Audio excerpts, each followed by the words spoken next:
Here are 3 engagement ideas that won't cost you a dime.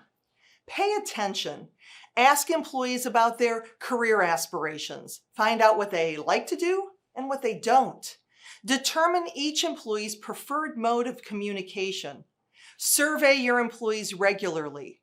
When you hear about an issue, look for how you can help them solve it. Foster friendships. Encourage closer connections between employees by providing opportunities for them to get to know each other.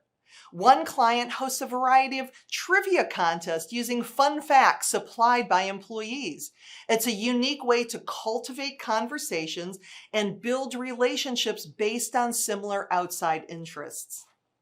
Empower employees. Focus on the results, not the means. Give your employees autonomy and let them decide how they want to accomplish their tasks. Provide support and guidance when things don't go as planned, making sure the lesson is learned, and always celebrate their successes. When you pay attention to details and sweat the small stuff in your organization, you can make huge improvement over time to your team members' level of connection and engagement with your company.